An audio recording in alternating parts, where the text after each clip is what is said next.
Katie again, here to talk about self-acceptance for my video series, I Like Me, Just How I Am.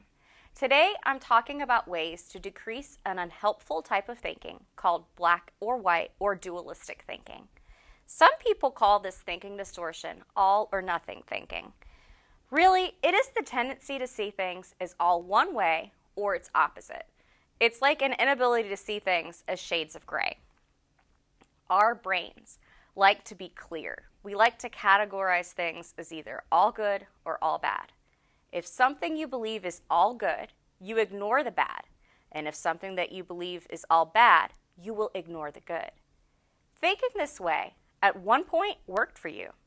Many times we develop it from watching our parents or other adults, and it allowed you to understand your world.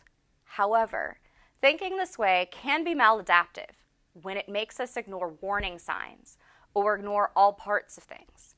It can make it really difficult to change your mind when presented with new information and makes it hard to see perspectives or other people's points of view. Acting rigidly often comes along with black and white thinking, and making decisions can be really difficult when new information emerges. But guess what? Rarely is one thing ever one way or its complete opposite. So the task becomes changing our automatic thoughts from black and white thinking to more shades of gray. One way to pay attention to our automatic thoughts is to listen to our inner dialogue. What words do we say to ourselves? If you say these kinds of words, you may have black and white thinking. Always, never, impossible, ruined, failure, perfect, should, ought to, disaster. Those extreme evaluation words can clue us in that our thinking may be too rigid. I know what you're thinking. That's great, Mrs. T. Another thing for me to pay attention to. So what can I do about it? One way is to replace some of your vocabulary words from extremes, such as all or nothing, to words which allow for space to interpret in a new way.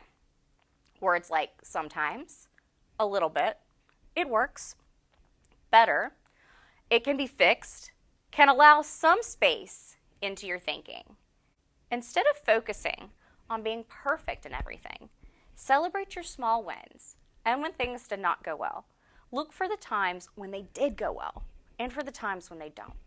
Accepting the middle and less than perfect for someone who has always done that is hard work to learn, but it is vital to learning to accept yourself and others for who they are. People who have dualistic thinking can switch quickly between focusing on everything good to everything bad, meaning that in the moment they may discount all the good that has come before if one thing goes wrong. Here are some thinking stems they may say internally. If this goes wrong, I am a failure. I have to be perfect. If I can't do this, it is impossible.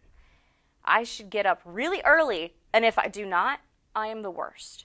I ought to do all the chores on my day off. If not, I am the laziest. I have to have it X way. Anything else is unacceptable. This is really unfair to ourselves. When we speak to ourselves this way, we are not showing self-compassion. And what's more, we communicate these thinking patterns to our kids. While dualistic thinking can cause problems in many areas of your life, relationships, work, after-school activities, hobbies, I want to examine the one that has the most impact on this program, our sense of self. Seeing ourselves as either a success or a failure is a recipe to feel crummy when expectations aren't met. Our thoughts can make a situation worse. Once you've started targeting your language, you will want to challenge it. And sometimes this is called finding the exception. You look for times when something doesn't apply and build on it. When is it not always one way? Is it true to say never in a situation? Take this example. Perhaps your children were acting up in the grocery store and you felt embarrassed, so you scolded them harshly. And now you feel guilty and that you overreacted. You say to yourself, I am always a terrible parent. I never have enough patience. There are two trigger words in that statement. Did you catch them? Is this a realistic assessment of your parenting? No. Of course not. Look for the exception. Let's challenge that statement. I lost my cool this time. Making a mistake is no big deal. You can apologize to your kids and communicate calmly that acting up in the grocery store is unacceptable behavior. Now make a plan to challenge that way of thinking in the future.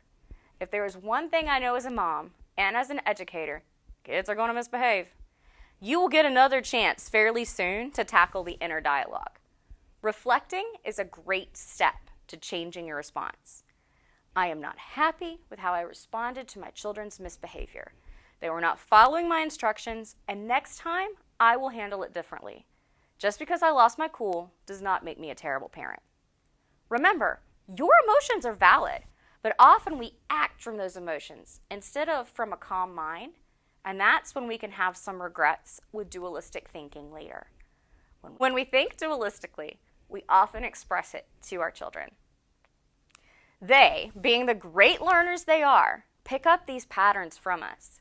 Helping our children challenge their own problematic thinking takes patience and understanding. Until adolescence, children see the world in a very concrete way that lends itself to black and white thinking. It can take time to teach your children not to view the world dualistically. Take this example. Sarah got a bad grade on her fractions test. Crying, she gets in the car at pickup. Mom, I'm a failure. I bombed my math test. I studied so hard. Next time, I'm not even going to try. What could you say to help her challenge that statement? How about, Sarah, this is one test. Think about all the other math tests that you did well on. One test does not make you a failure. It can be hard to help your child calm their emotions in such a moment.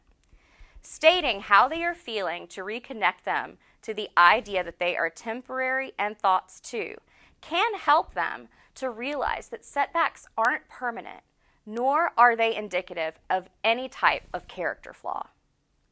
Building resilience and self-acceptance is not an easy task, but as parents, we can provide the tools necessary to develop strong, emotionally intelligent children. One failure or mistake does not limit your potential.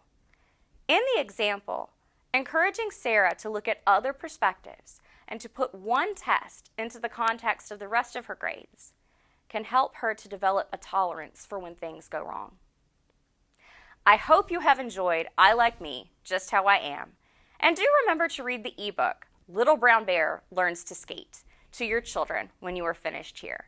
My final video talks about gray thinking with kids and helps children to develop tolerance for when things are somewhere in the middle. Thank you, and take care of yourself.